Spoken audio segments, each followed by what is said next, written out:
So I was curious about the David Schultz, the missing trucker case. So I Googled his name and I found this new article. It's from January 6th. Um, and it states Sac County Sheriff using every resource available in David Schultz's case. I agree with this. I think that the sheriff has done a pretty good job considering how small of a force we're talking about here. We're talking about, I think they have only like 10 officers. It's a very small um, force, but they've done a lot throughout the investigation to show us that they're more than competent in their reasoning for not wanting to have to involve the FBI with the fact that they do not believe a federal crime was committed. But they're still using other resources such as Homeland Security um, and other, I believe the Iowa State Police are involved in this as well. The Sac County Sheriff's Office reiterated Friday in a Facebook comment that investigators are using every available resource in David Schultz's missing persons case. The 53-year-old late truck driver and father of 10-year-old stepboys disappeared under suspicious, mysterious circumstances. Very mysterious. Something else we need to keep in mind is that I'm sure that the Sac County Sheriff's Office has more information, more video that they're not giving the public, including his wife, at this point. The Sac County Sheriff's Office and the Iowa Division of Criminal Investigations have and are using every resource available to us. We have not and will not release details of this investigation while it is ongoing, which leads to wild speculation that we are not doing anything. This could be this could not be further from the truth, the comment which was posted to the sheriff's office page said. So they don't have a specific post with this. I'm assuming that they were responding to somebody or a barrage of people going on there and basically telling them how to do their job. Because that happens a lot in these cases. And in a lot of these cases, it comes um, as it should because they're doing horrible jobs. But in this particular case, the way that they have their timeline so nailed out, it's every second he was here at this time, there at that time. Um, they're doing everything they can. So David's wife, Sarah, is one of the main people who want the FBI brought in. She has repeatedly called her husband's disappearance suspicious and said that this is not something David would do. He would never leave. His family is his life. During a December 14th interview with the Journal, Schultz expressed frustration with local law enforcement and said she feels the case is more than a small town police can handle. Now, I've seen cases where these small town police are so stubborn they won't even bring in the state authorities, but they have the Iowa Criminal Division Department right there with them, which is a state resource, which is right under federal. So I think they're doing everything that they possibly can here. This is not normal. This is like an abduction, like someone took them, she said. They need help. I want the FBI. It's been long enough. Um, it gives me a little indication that maybe the sheriff does believe that he could have possibly taken off on his own.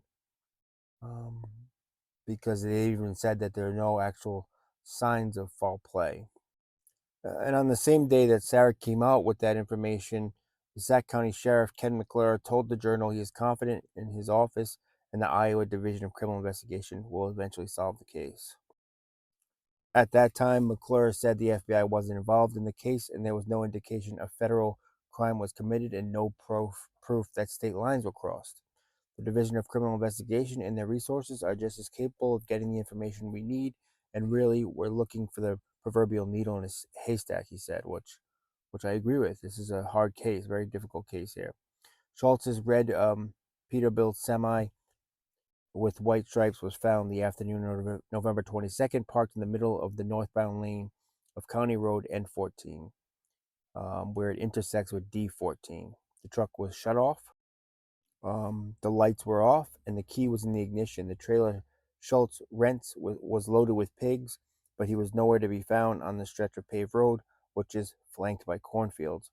Now, the fact that his key was the ignition, but it wasn't turned on, leads me to believe that it wasn't. So I've seen other cases where people put something in the middle of the road, you have the person pull up to it, have to get out, they're then ambushed or killed um, when they leave their vehicle. This would be some type of serial killer type of person if that's what took place. But with the ignition off, would make you think that that's not the case. If David is the one that did do that, and was the reason the truck was stopped there, why would he turn the car off if he's just getting out to move something? If he was getting out to help somebody, don't you think he would have been moved over more to the side of the road instead of being still in the lane of traffic?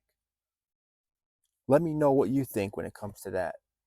So there's some new information here where it says that the deputies found Schultz's wallet and cell phone inside the truck. We knew that, but a towel, cell phone charger, and pocket knife were found with his coat on the opposite side of the road.